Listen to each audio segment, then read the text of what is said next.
दोस्तों water I यानी water initial is equal to 35 + 65 is equal to 100 degree Celsius. तो ये हो गया हमारा फाइनल आंसर जो कि वाटर इनिशियल टेम्परेचर।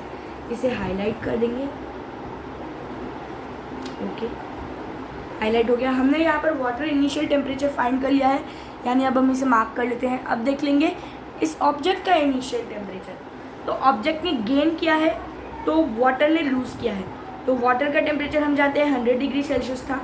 तो वो ऑब्जेक्ट का टेम्परेचर हम ले लेंगे xi, यानी उसका इनिशियल टेम्परेचर फाइंड करने को बोला है, तो xi + 65 is equal to 100 - 65 degree Celsius.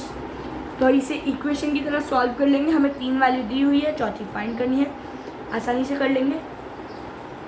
तो दोस्तों सबसे पहले हमें इससे माइनस करना होगा, जो कि होगा xi + 65 इज इक्वल टू 35।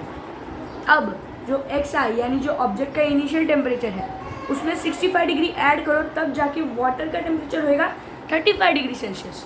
यानी जो ऑब्जेक्ट ने हीट गेन की है उतनी पानी ने लूज़ की, उसके बाद पानी का टेम्परेचर होगा 35 डिग्री सेल्सियस यानी 35 डिग्री सेल्सियस।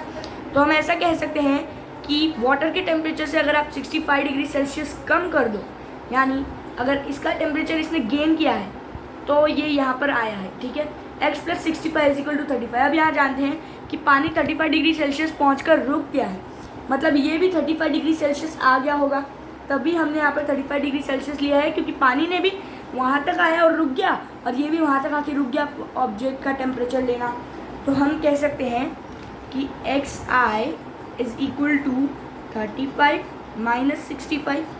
अब ये तो दोस्तों माइनस यानी माइनस टेम्परेचर में जा रहा है, नेगेटिवली जा रहा है, तो ये बहुत खतरनाक आंसर होने वाला है दोस्तों।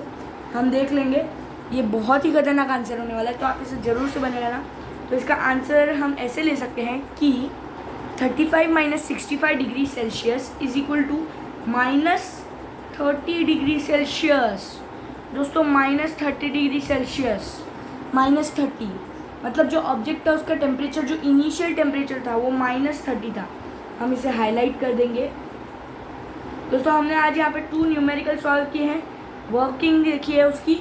तो ये कैलोरी मीटर का कॉन्सेप्ट हमारा यहाँ पर ख़त्म होता है, और ये इसका इनिशियल टेम्परेचर 30 डिग्री सेल्सियस था, -30 डिग्री सेल्सियस, और वाटर का इनिशियल टेम्परेचर था 100 डिग्री सेल्सियस, और दोनों का इक्वल टेम्परेचर हो गया 35 डिग्री। पानी ने 65 डिग्री सेल्सियस यूज़ किया, इसने गेन किया, तब जाके दोनों का 35 डिग्री सेल्सियस हुआ। तो मतलब ये इसका बेसिक कॉन्सेप्ट ये है कि heat lost is equal to heat gain. तो इसे आप याद रखना और अपने एग्जाम में अच्छा परफॉर्म करना। Good luck and bye.